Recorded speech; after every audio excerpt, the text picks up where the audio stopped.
Hi, and welcome to Color Your Home Happy. I'm Justine, founder and creative mind behind Rainbow Shaker, a colorful interior design studio in London. My goal is to spread joy and happiness through the design of cheerful interiors. If, like me, you think that we need a colorful bubble to escape the daily gloom, then this podcast is definitely for you. Each episode, I will be welcoming well-known guests from various colorful backgrounds. You won't find us speaking about the right way to use colors. In this podcast, I want to help you trust your intuition and give you all the confidence you need when designing interiors full of dopamine.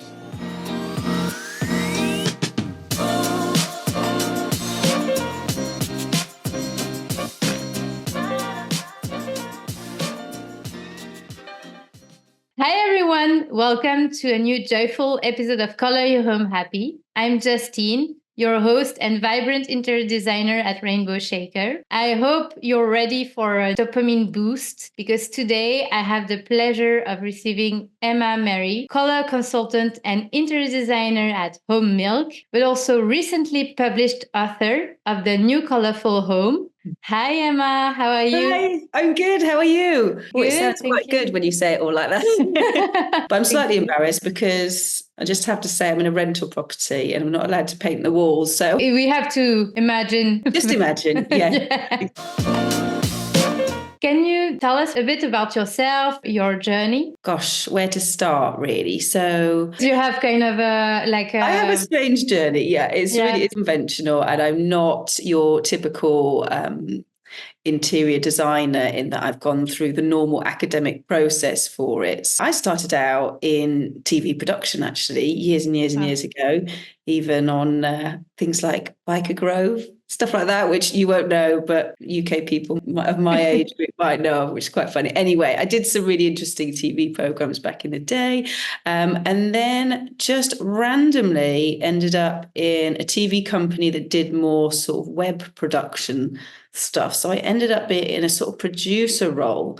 And then I ended up going into advertising as a creative producer. So I think I always knew I wanted to be around creativity, but never really felt I don't think I really realized that I was a creative person, even though it was just inherent in me. But I think because I lacked confidence, I ended up going down the sort of producery role because I felt that need to be really close to creativity and creative people. So I ended up producing creative things. Yeah, really interesting journey through advertising, although I would say the burnout was real. You know, working in London in advertising is not for the faint-hearted. And, you know, it did take its toll on me over time because I think I was unfulfilled creatively. A burnout sort of happened a bit quicker. I think because I hadn't realized I should have just been focusing on a creative endeavor rather than keep plowing away at being something that wasn't really true to myself. Yeah, it did a bit of a number on me, really. But anyway, I ended up working with some really cool companies. I'm really proud of the stuff that I've done and the people I met along the way.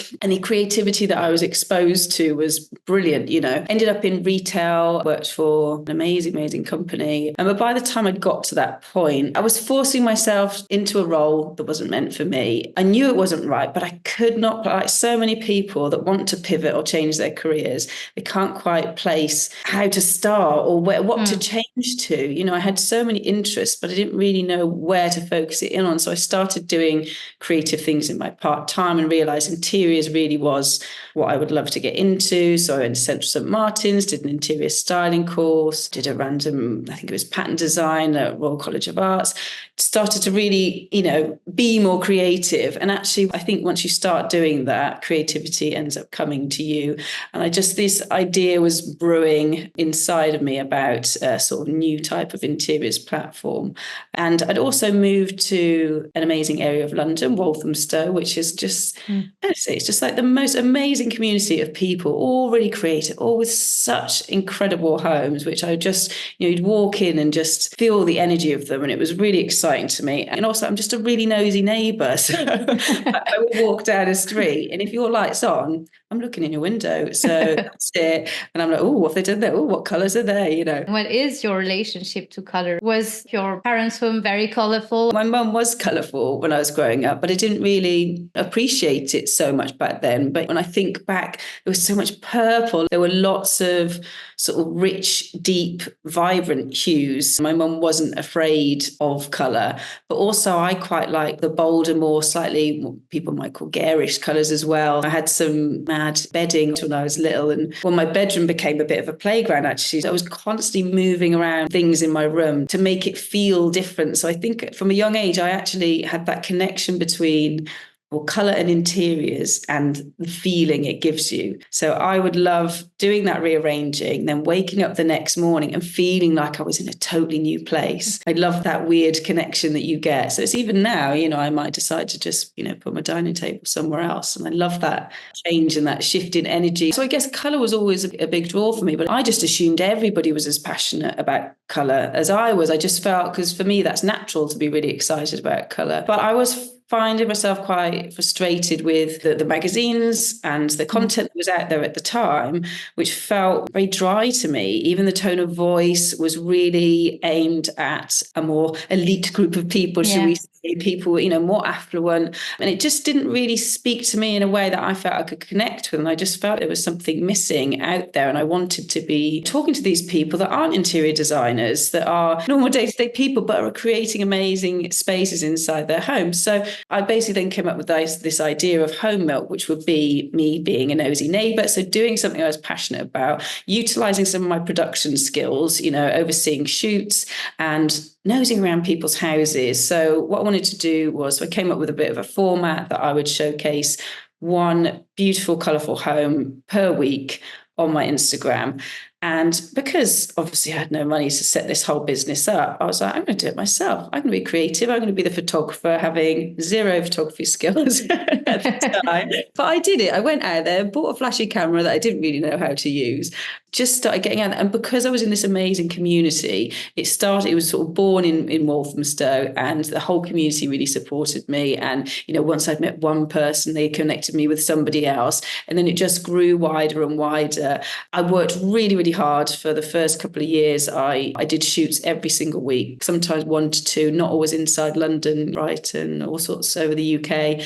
Worked my arse off to create content that was very bespoke to me, but it featured one homeowner at the beginning of the week, and throughout the week I would post pictures of their home, basically. So by the end of the week, you have a full sort of home tour in a photography format, which I really liked. That was the concept. And then I wanted to obviously make some money out of it. So I laid in some services. So my lovely friend Jude got in contact, who I used to work with, and she loved what I was doing. And she said, why don't we work together on an interior design sort of packages for people?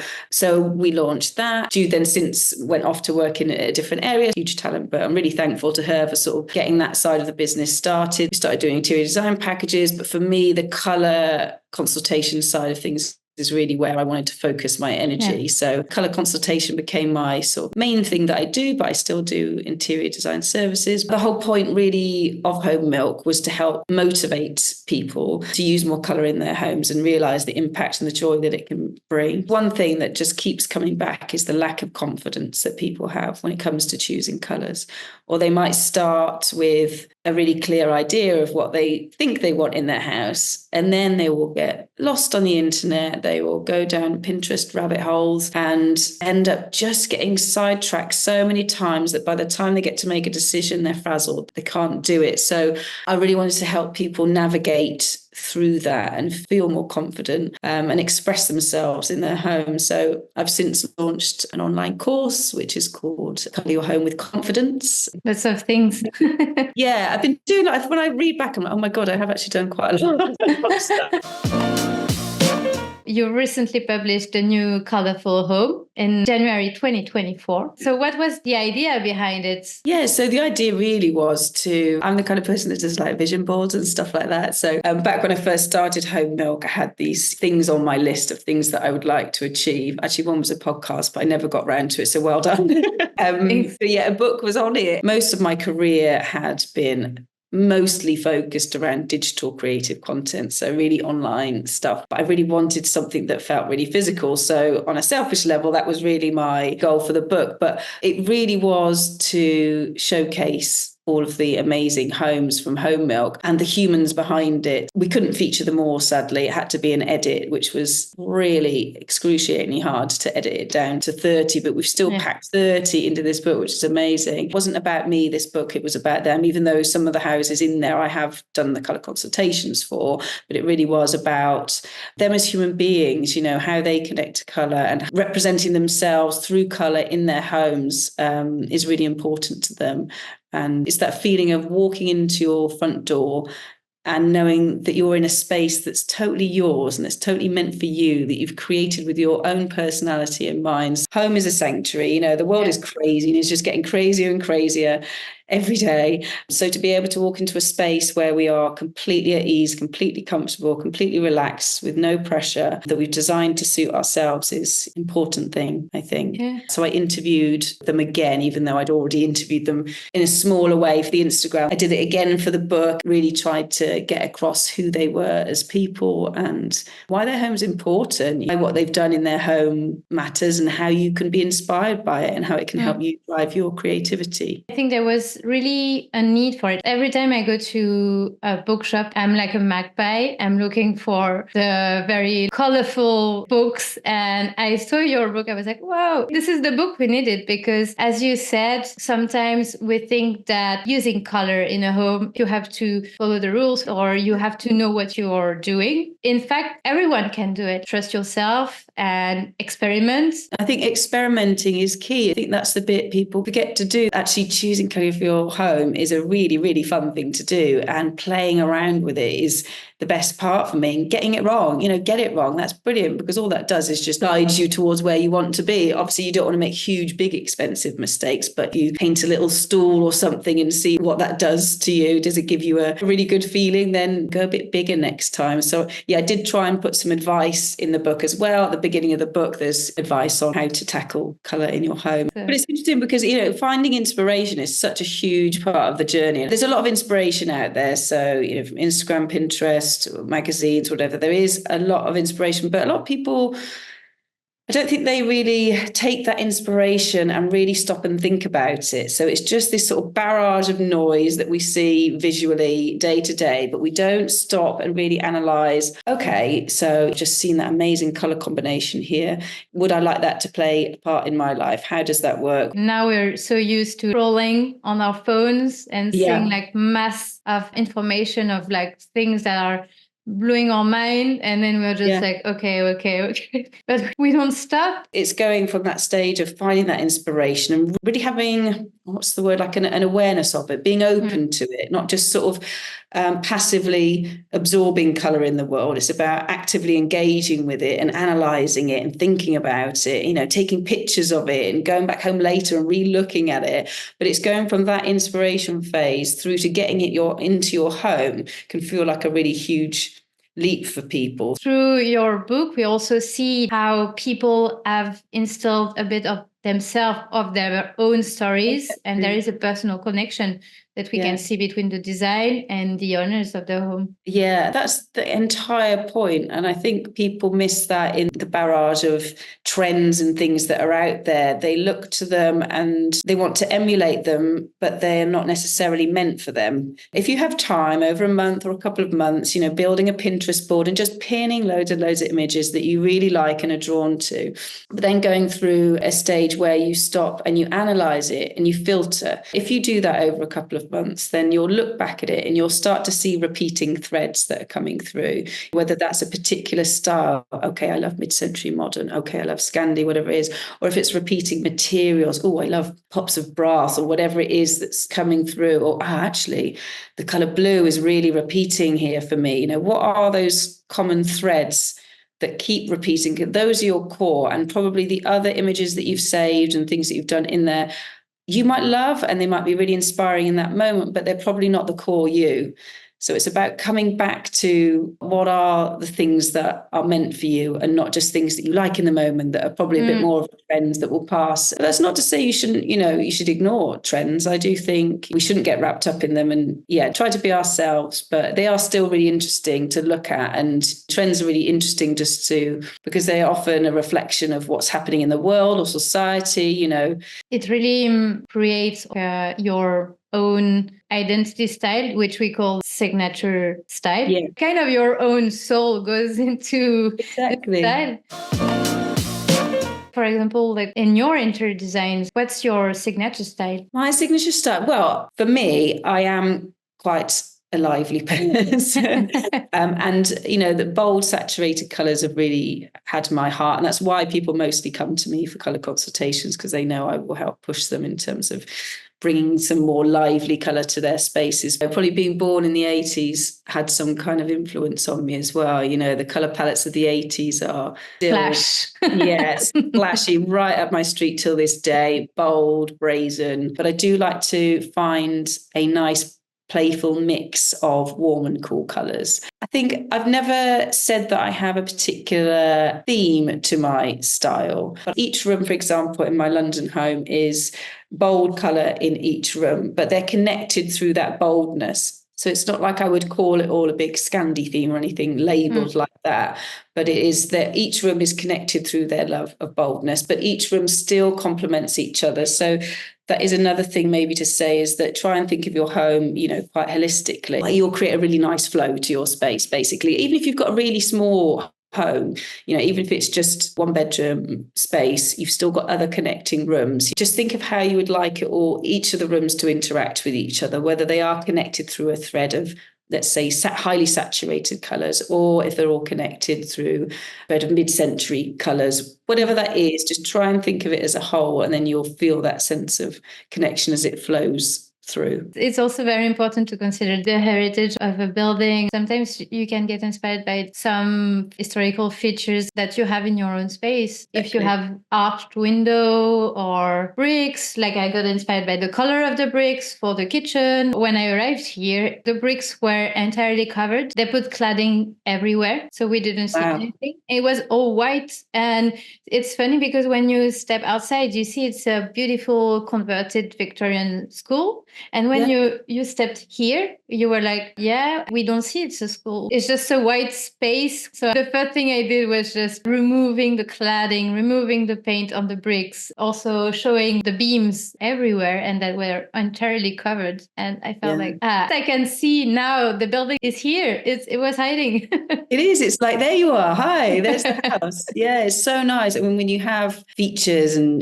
period elements, it is really, really nice to show them off. And you can still, even with very old antique period features, you can still do a modern aesthetic as well. So there are ways, definitely. It's like a dance between the house itself and the homeowner. So respecting the bones of the house and the structure and the architecture and the period of the house is also something to consider. So, I can see you've got really warehousey style there, which works so well with the sort of more graphic, bright colours that you've got there. But another property, potentially with much more period features and stuff, may require a different palette. You can really play with colour and features of a property. If you want to highlight a particular beautiful feature, then why not think about using colour? I love doing that when I work with clients, or even in my own home, I'll be looking around to see where there's opportunities for colour.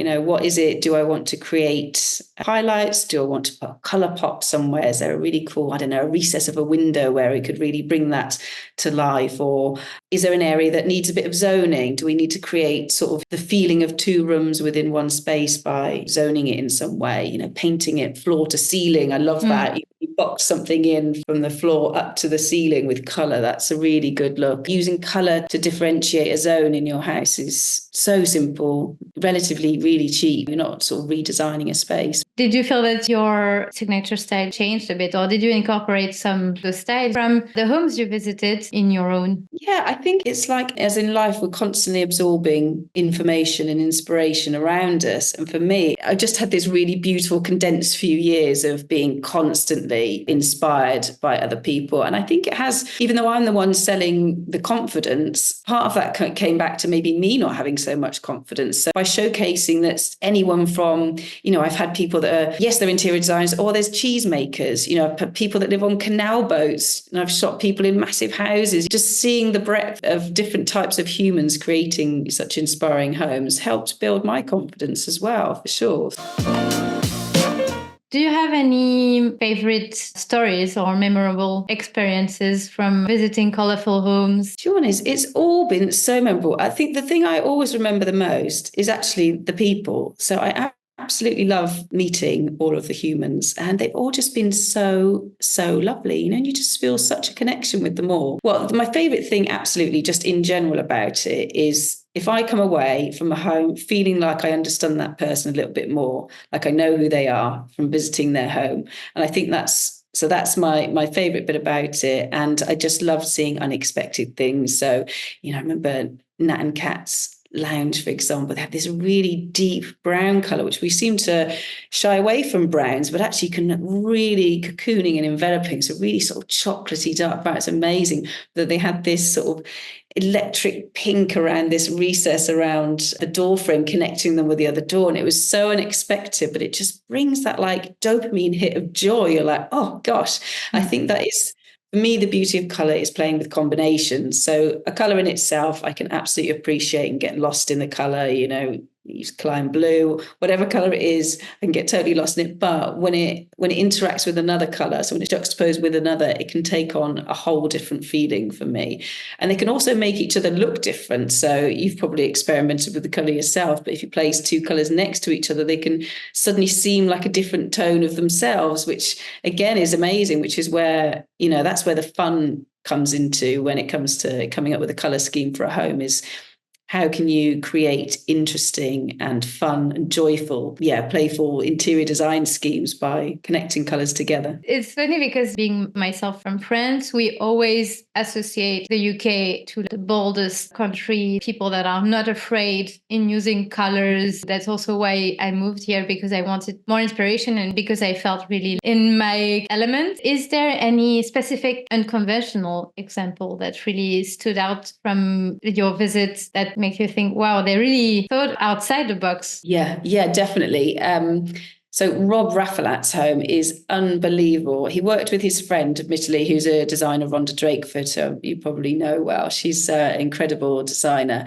But they transformed his house. So he'd been through, let's just say, some personal difficulties that I won't go into. But actually what he wanted was his house to just be this huge, joyful expression of colour. And it is amazing. There is no corner not touched by colour, and it's all quite primary colour focused, really bold, very graphic. So any pattern that's in there is very bold and chunky pattern, so that's the sort of connecting thread throughout, and the colour blocking is just amazing. So even up into his bedroom area where there's this whole section sort of painted in this amazing blue floor to ceiling that boxes one end of the room, but then he's boxed another end of the room with this sort of terracotta color, which just creates a little zone for his armchairs. But yes, it's this mixture of chunky pattern versus big, bold colour throughout, but also throughout the hallway. You could tell they felt they needed a bit more texture added to the space. So they've left the walls a really nudie plaster effect, which just really, really softens it. But the colour blocking is sort of taken to the next level. So from room to room, they will really blur the lines of the edges of the room. So colour will come halfway down a door frame, but then connect with another, which is hard to describe it. He's in the book or on the Instagram. Do have a look. And it feels really sort of subversive, but all of the colour decisions still feel really confident. So where that line has been drawn, say halfway down a door frame connects with another, it doesn't feel random. It feels like there's a real purpose to it, and it will connect with another colour that then takes your eye on a journey into another space. So it is like your eyes are just taken on this amazing dance, but at the same time each room has a clear sort of identity to it, and it's just amazing. So even like the fireplace, it's got this sort of old I'm going to say 70s fireplace potentially, which rather than ripping out and putting anything new, he's just completely painted over with this red paint. But rather than just finishing at the edges of the fireplace, he's taken it up even bigger and created this really chunky border to it, which is just unexpected and unusual, but creates a really good sort of focal point in the room. It's just interesting. It's playful. It's fun. It's like they've just gone, let's just have a really good time painting this house, and you feel it.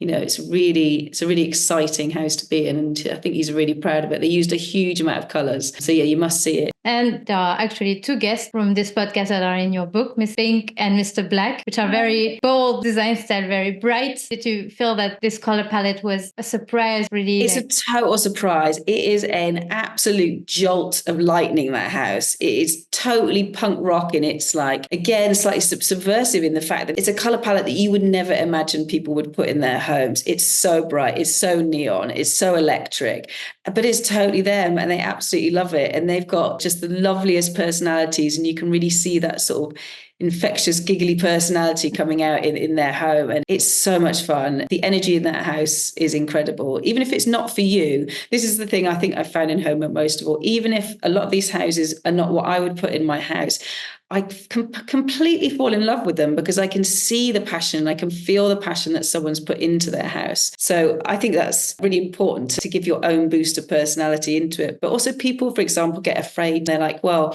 I won't paint my house a really crazy color because even though I love it, I'm just worried about when people view it, if I'm going to sell it, that it won't resell. But I really heartily disagree with that, because I think regardless of whether it's your palette or not, if you can see it's been done, if a house has been decorated with love and with creativity and with passion, you'll feel it. So actually, it'll do nothing but help sell your house, because to be honest, most of the time people are going to paint over it anyway. So it doesn't matter. But if you can sell that feeling to them, then that's what matters. Completely. It's like also, it's a bit of a deep thought, but our life as human, if we say that, oh, our life are short, we're not going to do anything because we're not going to be always here. Yeah. No, you have to live. Exactly. You have to live. You might get run over tomorrow. That's what I would say. You may as well enjoy it and have a bit of fun. Definitely. The same for your home, for a space. It has also to live. It's going to have different lives. Exactly. And it will evolve. And I think that's absolutely right. So don't be afraid to use colour, because it's okay to evolve. We all, your personality hasn't stayed the same since you were younger, I don't imagine. You've evolved in many ways yourself. So of course your tastes are going to change. Obviously, we don't want to keep spending huge amounts of money to change our homes, but you must have a bit of an allowance for a bit of a shift. So just use colours that you absolutely adore right now and that are your core colours.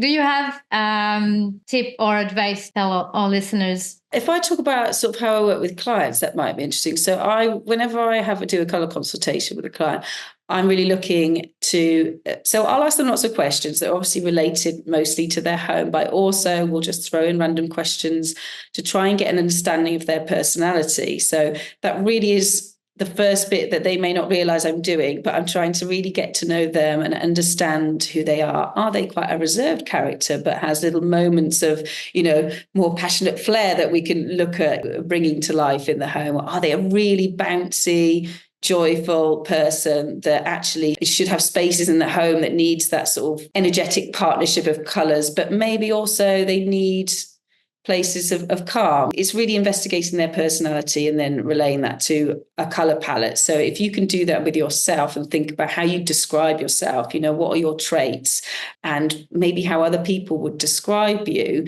that's always really interesting, because then you can start to think, oh, actually, yeah, I do want a kind of playful scheme throughout my home. Or actually, no, I am more of a chilled person, and I just, I'm very zen, and I actually would like something that's maybe on the more neutral spectrum, something like that. So, design to a feeling. Like I said earlier, think about what that feeling is that you want to create in your space, and sit with some colours and see how they make you feel. Do they align with that feeling? If so, go in that direction. That's it. I mean, there are more complexities to things, but that's a really good guiding point. Yeah, and also read books.